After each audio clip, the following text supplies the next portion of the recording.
Alright, so if you're watching this video, I pretty much know who you are. You're probably sipping on coffee right now, you're fasting, you're trying to get through the fasting period and not trying to think about food. And that's what a lot of intermittent fasters deal with. They try to deal with hunger while intermittent fasting. And so that's why I wanted to create this very video. I wanted to create some tips for those of you who are dealing with hunger or who have trouble with being hungry while intermittent fasting. And so look, all jokes aside, I've been following intermittent fasting for the past 5 years, which I talk about in this video right here. And so we're going to talk about my experience and what has helped me. And no, I'm not going to tell you to just be more active or just be productive, because that should be a given. That's not a tip I'm going to give you. So with that being said, let's start off with tip number 1, which is to fix your shit.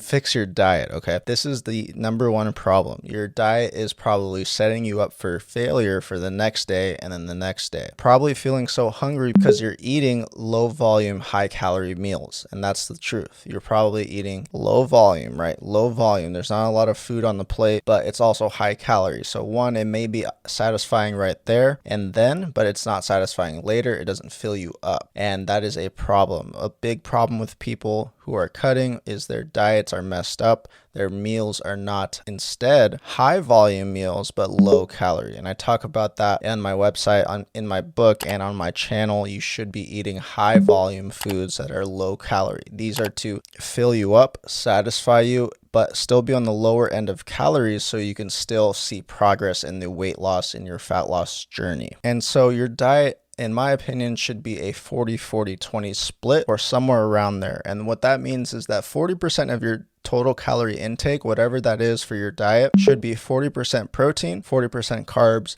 and 20% fat. And I talk about that, more about that in this video right here, the 40-40-20 diet as it's called. But yes, your meals should consist of mostly protein and mostly carbs and fats on the lower end.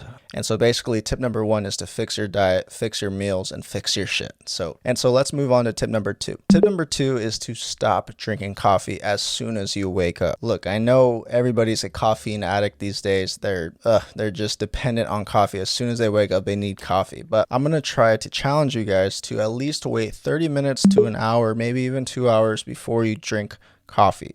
Try to drink water. Try to drink hot water with lemon or something before you utilize coffee. Coffee, again, as you may know, is a natural appetite suppressant. But if you want to fast longer, you may want to utilize those effects later rather than as soon as you wake up. And there's a couple of reasons why you want to do this. First, you may already be way too dependent on coffee. And 2 is that if you are weight training or working out with weights or whatever you want to call it, which you should be if you're trying to lose fat and not just weight, and you want to look just better in general, then you're probably taking a pre-workout supplement, right? So if you take coffee in the morning all day for fasting, plus a pre-workout supplement before your workout, that is just way too much caffeine and can be detrimental to your just your body in general. You're gonna mess up your sleep and stuff like that. Now, unless you are taking a stimulant-free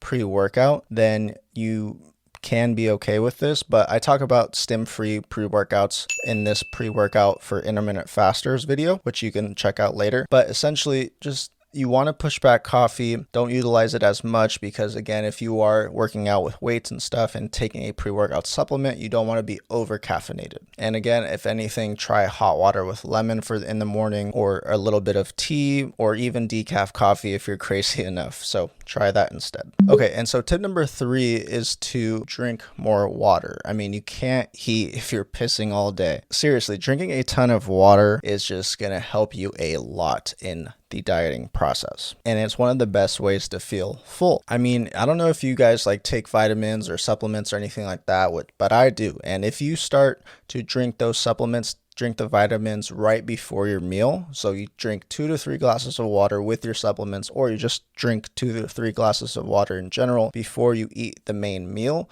You're going to feel a lot fuller during that meal. You're going to be a lot more stuffed, again, because it's taking up room in your stomach, 1, and 2, it's just you're just gonna feel full, and you may even feel sick. But this is a great way to feel more full from your meals, if you still have trouble with that, try drinking a lot more water throughout the day. I recommend anywhere from 1 to 1.5 gallons per day, depending on your activity level and how much you sweat per day.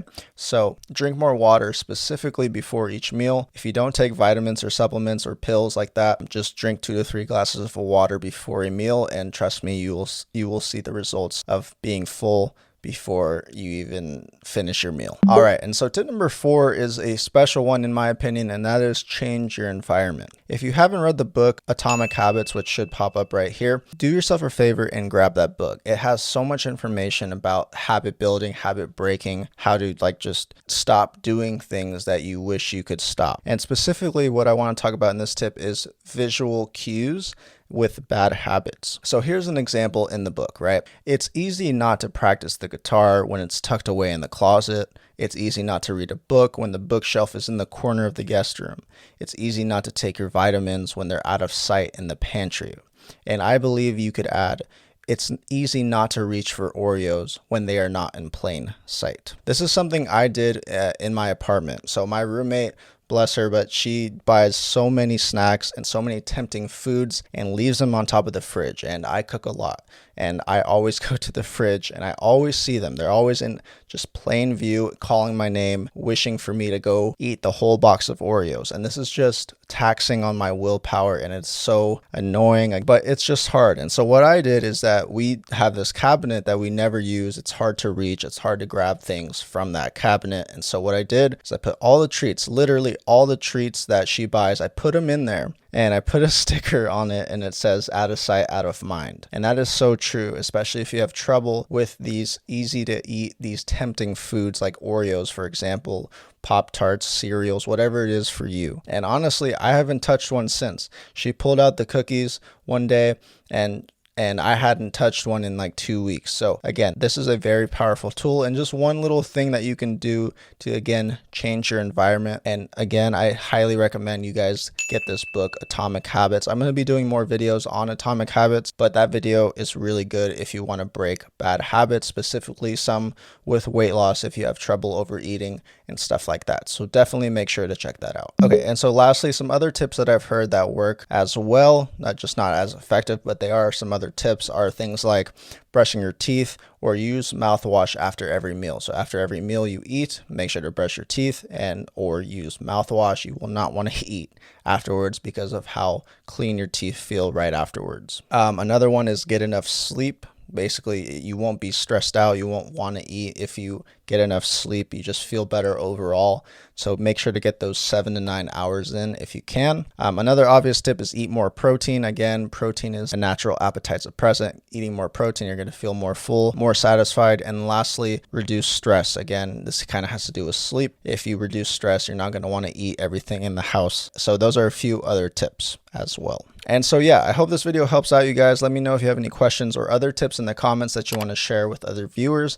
Be happy to hear them. If you have any questions, leave them in the comments. I always respond to my comments. So yeah, leave a like, subscribe, and I'll see you guys in the next video.